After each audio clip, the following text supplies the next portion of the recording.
Auzubillahi minasyaitonirrajim. Bismillahirrahmanirrahim. Assalamualaikum warahmatullahi wabarakatuh. Nama saya Muhammad Faris Akbar bin Ali dengan nombor matrik A175657 akan memberi ulasan mengenai tajuk PPY 1222 iaitu metodologi dakwah. Tajuk saya adalah ulasan mengenai manhaj Nabi Isa AS.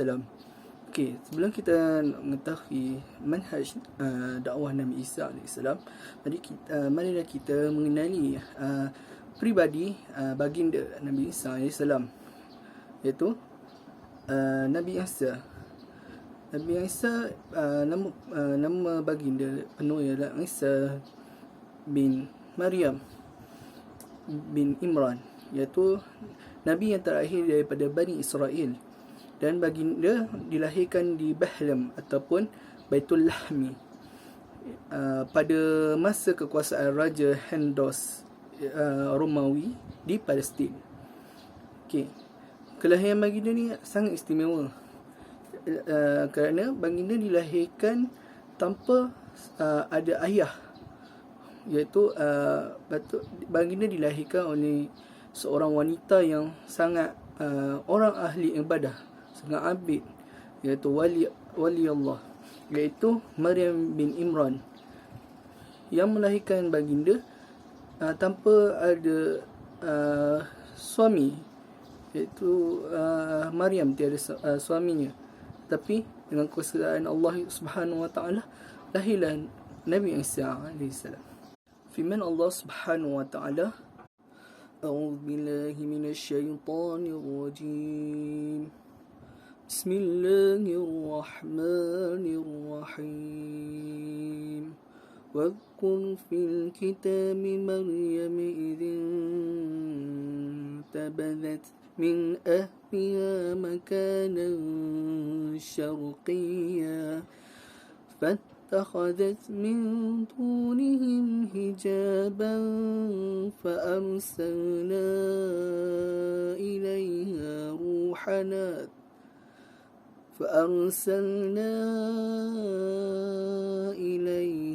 روحنا فتمثل لها بشرا سويا قالت إني أعوذ بالرحمن منك إن كنت تقيا قال إنما أنا رسول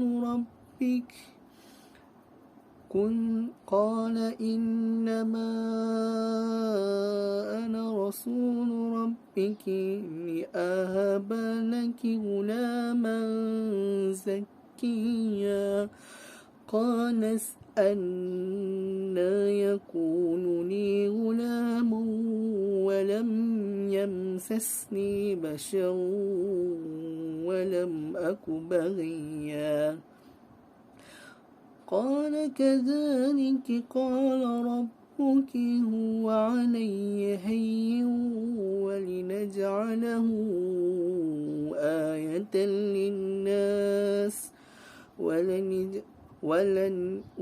ولنجعله آية للناس ورحمة منا وكان أمرا مقضيا. Maksudnya, ceritakanlah wahai Muhammad kisah Maryam di dalam Quran, iaitu ketika ia menjauhkan diri daripada keluarganya ke suatu tempat di sebelah timur, iaitu Baitul Maqdis. Lalu dia memasang tabir yang melindungi dari mereka, dan lalu mengutus ruh kami kepadanya, maka dia menjelma di hadapannya dalam bentuk manusia yang sempurna. Maryam berkata, sesungguhnya aku berlindung darimu kepada Rabbi yang Maha Pengasih, jika engkau seorang yang bertakwa. Dan Jibril berkata, sesungguhnya aku hanya seorang utusan Rabbmu untuk menyampaikan anugerah seorang anak laki-laki yang suci kepadamu. Maryam berkata, bagaimana mungkin aku mempunyai seorang anak lelaki?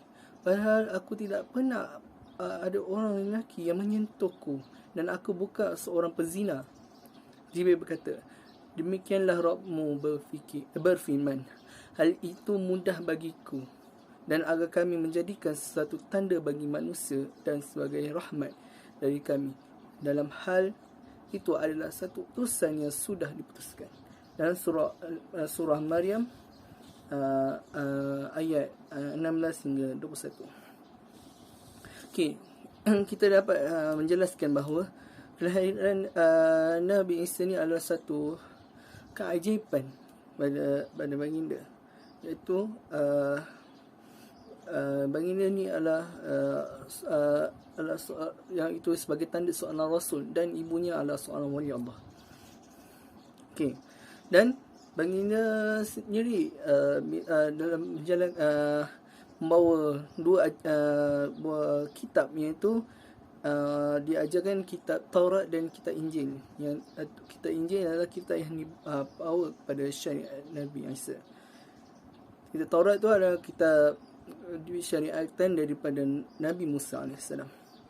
Okey, kita teruskan pada perjalanan dakwah Nabi Isa AS. Okey, pertamanya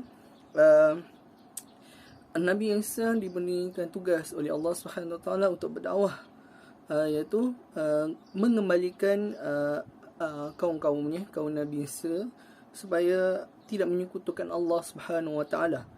Itu Nabi Isa menggunakan cara dakwah dia seperti menunjukkan kebesaran Allah, mujizat-mujizat yang ada pada dirinya yang diberikan oleh Allah SWT, seperti membuat burung daripada tanah liat, bentuk dan ditiupkan ruh dan burung itu hidup. Yang kedua, dengan izin Allah. Yang kedua, menyembuhkan orang buta yang sedang lahir, dan juga menyembuhkan orang yang mempunyai penyakit kusta, iaitu penyakit kulit yang sangat teruk. Dan terakhir, baginda diberikan mujizat oleh Allah SWT untuk menghidupkan orang yang mati, iaitu menghidupkan orang yang dikatakan yang sudah mati yang lama. Dia kisahkan yang orang yang hidup pada zaman Nabi Nuh AS. Mereka menjumpai mayat tu dan dihidupkan, dan hidup mayat itu. Tapi akhirnya meninggal. Dan itu juga membuktikan dengan izin Allah SWT, Allah sahaja dapat menunjukkan kebesaran Allah SWT. Tetapi walaupun Nabi Isa telah menunjukkan mujizat-mujizat yang diberikan oleh Allah SWT kepada kaumnya, tetapi masih tidak ramai yang mengikut ajaran Nabi Isa AS. Yang maksudnya ada yang pengikutnya yang akan digelar sebagai Hawariyun, atau Hawariyin, iaitu pengikut Nabi Isa. Dan ada yang mengatakan Nabi Isa yang tunjukkan kemujizatan itu adalah sihir. Jadi selepas Nabi Isa berdakwah kepada kaumnya, di kaumnya Nabi Isa sendiri, dan baginda terus ke daerah Galilea ataupun sekarang Al-Jalil, iaitu Nabi Isa AS diutuskan untuk berdakwah kepada Nabi Isa, kepada kaum Yahudi yang telah melanggar syariat, utamanya syariat yang telah diajar oleh Nabi Allah Musa, iaitu dalam kitab Taurat. Lepas tu kaum Yahudi pun mencabar Nabi Isa untuk menunjukkan mujizat, mujizat seperti yang tadi. Maka Allah telah berfirman dalam surah As-Saff ayat 6 yang bermaksud, ingatlah ketika Isa bin Maryam berkata, wahai Bani Israel, sesungguhnya aku adalah utusan Allah kepada kalian, membenarkan kitab yang diturunkan sebelumku, iaitu kitab Taurat, dan memberi kabar gembira dengan kedatangan seorang rasul yang akan datang setelah yang akan nama Ahmad, iaitu Muhammad sallallahu alaihi wasallam. Namun ketika rasul itu datang kepada mereka dengan membawa bukti yang nyata, mereka berkata ini adalah sihir yang nyata. Tetap walaupun Nabi Isa sesadaya upaya untuk berdakwah kepada kaum Yahudi, tetapi mereka menolak ajaran ajaran Nabi Isa, walaupun Nabi Isa pun membawa pegangan, iaitu kitab Taurat yang diwahyukan kepada Nabi Musa AS, tapi mereka menolak sekeras-kerasnya. Jadi setelah orang Bani Israel menolak dakwah Nabi Isa AS, baginda bergegas ke Baitul Maqdis, iaitu sewaktu pada hari kerajaan kaum Yahudi. Dan apabila baginda sampai di sana, orang ramai berkumpul sekeliling baginda, dan menyebabkan para pendeta Yahudi ni menjadi marah kerana baginda Isa AS menyampaikan dakwah di Baitul Maqdis tu, dan sehingga kan pendeta tersebut melaporkan berita, iaitu berita palsu tentang Nabi Isa AS kepada penguasa Romawi yang barulah, iaitu Herodes, yang ni adalah Raja Pilatus, iaitu pengganti kepada Herodes di Palestin. Tu sang raja tu pun meminta dibicarakan atau mengadili untuk menghukum Nabi Isa AS. Waktu telah bergerakkan, ada seorang daripada Hawariyin, iaitu pengikut Nabi Isa itu, iaitu Yahuza al-Ashkarawi ataupun Yudas Iskariot. Dia berkhianat. Maksudnya dalam Hawariyin pun ada seorang ni munafik dalam dia, berkhianat dengan menunjukkan persembunyian keadaan Nabi Isa AS kepada mereka. Maksudnya dia sembunyi untuk mengikut Nabi Isa AS, padahal dia ingin menjatuhkan Nabi Isa AS. Namun Allah Subhanahu Wa Taala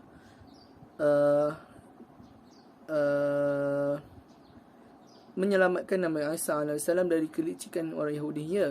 Apabila perancangan dia, orang Yahudi nak tangkap Nabi Isa dan menghadap ke Raja Rom untuk dijatuhkan hukuman salib, maka Allah Subhanahu Wa Taala menyelamatkan Nabi Isa dengan mengangkat ke langit dan menukarkan, iaitu Hawariyun yang khianat, iaitu Yahuza tu, diubahkan muka seperti Nabi Isa, dan dia yang ditangkap dan disalib sampai mati. Maka itulah kisahnya. Tapi terdapat dalam Al-Quran telah menjelaskan dalam surah An-Nisa ayat 157 dan ayat 158 yang bermaksud, kami hukum kerana ucapan mereka, sesungguhnya kami telah membunuh Al-Masih, iaitu Isa putera Maryam, Rasulullah. Padahal mereka tidak membunuhnya dan tidak pula menyalibnya, tetapi mereka bunuh adalah orang yang serumpama dengan Nabi Isa, iaitu Yahuza tadi, yang telah diubah muka dia seperti Nabi Isa. Sesungguhnya mereka telah berselisih faham tentang pembunuhan Isa, selalu berada di dalam keraguan yang dibunuh itu. Mereka benar-benar tidak tahu siapa sebenarnya yang dibunuh itu, kecuali mengikuti perkiraan belaka. Jadi mereka tidak yakin telah membunuh Isa, tetapi yang sebenarnya Allah Subhanahu Wa Taala telah mengangkat Isa ke hadiratnya. Allah Maha Perkasa lagi Maha Bijaksana. Baiklah, kita teruskan dengan manhaj Nabi, dakwah Nabi Isa AS. Itu pendekatan Nabi Isa ni pertama, dia mengajak umat dia, betul-betul umat dia lah, umat di sekelilingnya umat Nabi Isa, dengan untuk beriman kepada Allah. Jadi cara nak menunjukkan keimanan kepada Allah, kita kena tunjukkan mukjizat. Maksudnya para nabi semua ada mukjizat menzahirkan mukjizat yang diberikan Allah. Contohnya mukjizat yang tu membentuk burung tu daripada tanah dan ditiupkan roh. Yang kedua, merawat orang sakit, iaitu sopak dan penyakit, buta, dan menghidupkan orang mati. Cara begini tidak mustahil bagi Allah SWT untuk menghidupkan orang yang mati. Okey, lepas tu cabaran dia, cabaran Nabi Isa ni, apabila dia dah tunjukkan mukjizat kepada kaumnya, kaum Nabi Isa ni, ada yang beriman kepadanya, iaitu dia mengikut sebagai golongan Hawariyin, dan ada yang menolak dan menggelarkan Nabi Isa ni adalah sihir dan gila. Seterusnya perjalanan dakwah Nabi Isa pula, baginda pergi ke Al-Jalil ataupun Galia tu untuk berdakwah kepada Bani Israel. Pertama, Bani Israel dengan dalil yang tadi telah dinyatakan, supaya beriman kepada Allah, dan baginda membawa ajaran Taurat juga. Baginda pun diajar, walaupun baginda mempunyai kitab, membawa kitab tu, iaitu kitab Injil, tapi membawa kitab Taurat supaya mengingatkan kaum Yahudi akan ajaran yang telah diajarkan oleh Nabi Musa AS. Itu baginda pun tunjukkan mukjizat seperti tadi juga kepada orang Yahudi, tetapi orang Yahudi tolak dengan bulat-bulat. Dan baginda walaupun sudah berdakwah sangat lama, dan dalam tu juga kenapa orang Yahudi menolak? Pertama, tidak ikut ajaran Nabi Musa AS. Yang kedua, dia mengatakan ada Nabi selepas Nabi Isa ni adalah iaitu Ahmad, iaitu daripada bangsa lain, tu bangsa Arab.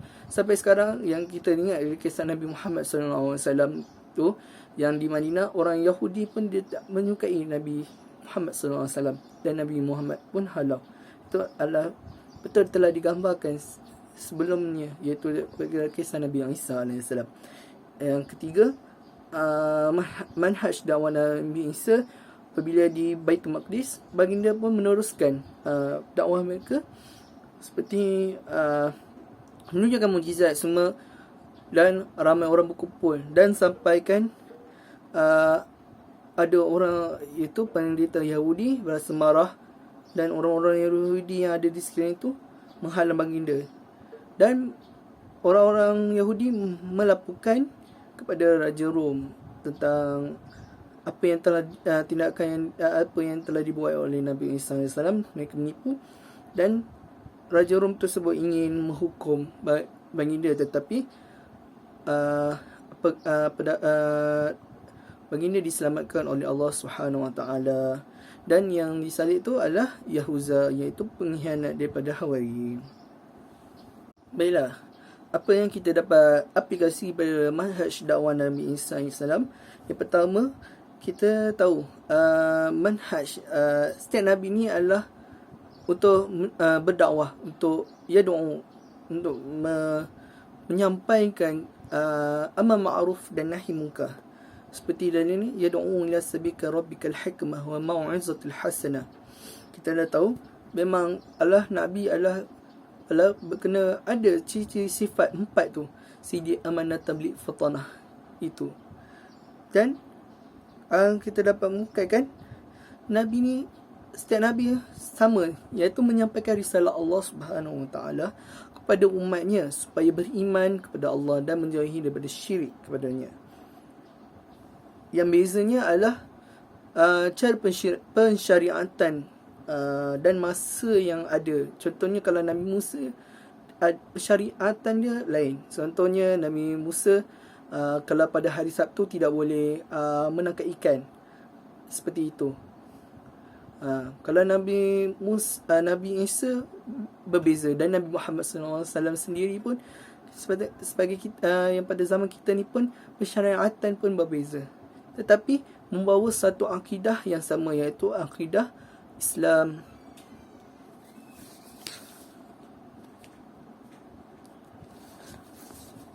Atau okey, atau manhaj ni pun diteruskan setelah semua nabi daripada Nabi Adam alaihissalam hingga Nabi yang kita cintai, Nabi Muhammad sallallahu alaihi wasallam. Walaupun pensyariatannya sampai Nabi Muhammad sallallahu alaihi wasallam, maka manhaj dakwah itu diteruskan kepada para sahabat Nabi sallallahu alaihi wasallam sehingga ke hari ini.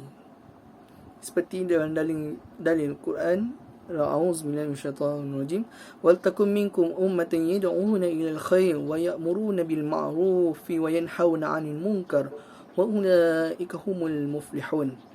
Maksudnya, dan hendaklah kamu di antara kamu untuk menyeru, iaitu berdakwah untuk mengembangkan Islam dan menyuruh kepada kebaikan dan menjauhi daripada larangan. Sesungguhnya kamu orang yang muflihun.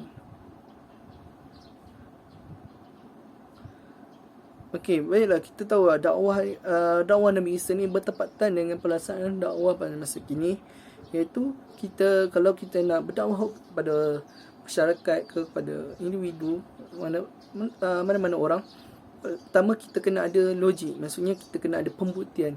Bagaimana? Contoh, kita kena ada sumber. Contohnya kalau kita nak berdakwah kepada orang, kita kena ada satu sumber yang autoriti. Sepertinya kalau kita tengok Nabi Isa AS, kalau berdakwah dia baginda membawa ajaran, iaitu membawa kitab Taurat dan Injil untuk berdakwah kepada kaumnya dan orang-orang Yahudi. Seperti kita kena bawa mesej yang penting, yang benar daripada kalam ulama, daripada hadis Nabi dan ayat Quran sendiri, supaya masyarakat kita tidak melakukan maksiat, kerana telah diperingatkan oleh Allah dan Nabi sallallahu alaihi wasallam.